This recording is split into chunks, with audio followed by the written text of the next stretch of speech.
What's up, guys? I got another movie review for. I've been doing a ton of them today, but this one is from Twilight Time.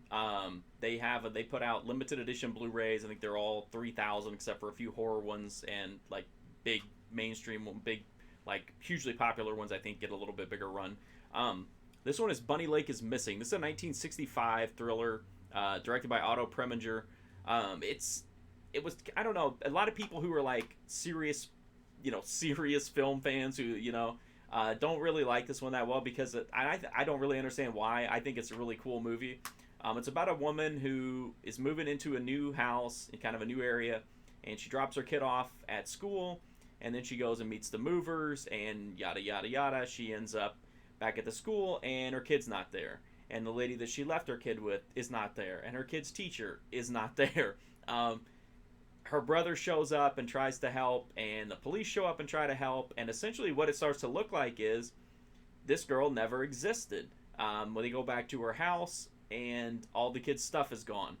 So she starts to like having almost like this breakdown because all she wants to do is find her kid, and her brother is saying, yeah, of course she has a kid, and everybody else is kind of like, where the fuck is this kid at? What's going on? And they start to think maybe she's crazy and making stuff up, and then it starts to maybe look like she's had some mental illness issues in the past. It's super tense. It's super creepy, super just unsettling, I think is a really good way to put it. I don't really know why people wouldn't like this. I think the performances are fine. I think the story is what it is. I mean, it's kind of a quirky, you know, I don't know that it would hold up under intense scrutiny, but I mean, who cares, right? I mean, it's a fun movie to watch.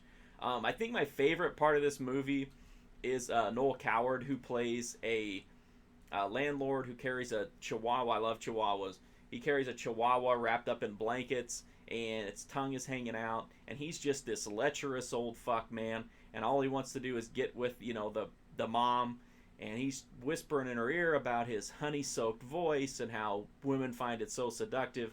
He's just a complete creep.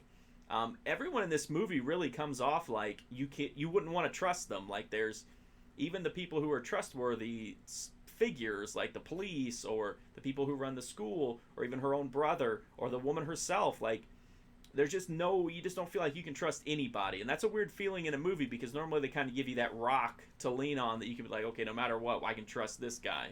But in this movie, you really don't have that. Maybe that's why people didn't like it. I don't know.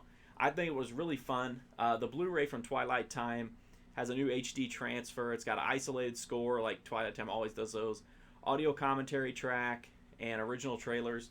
The transfer looks amazing. It's like razor sharp. Fine detail is amazing. It's a black and white movie. Contrast is super stark. It looks fantastic. The movie itself, like I said, I mean, it's a little bit divisive, I guess, but I think it's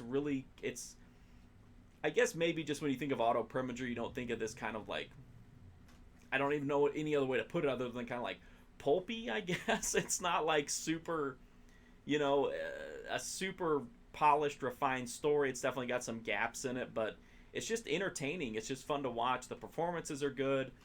Everybody kind of nails that shifty, untrustworthy presence, and that's what this movie really needed. Unfortunately, the Blu-ray recently went out of print.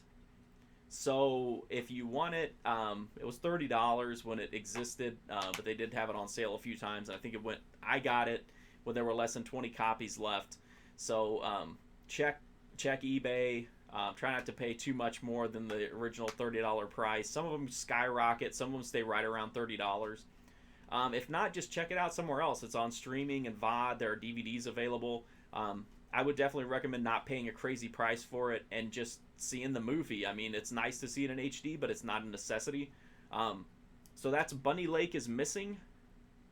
And this one's from Twilight Time, but like I said, if you don't want to or you can't afford to pay the out-of-print prices, definitely just check it out somewhere else. I hope you like this video, guys, and hopefully I'll have another one up soon.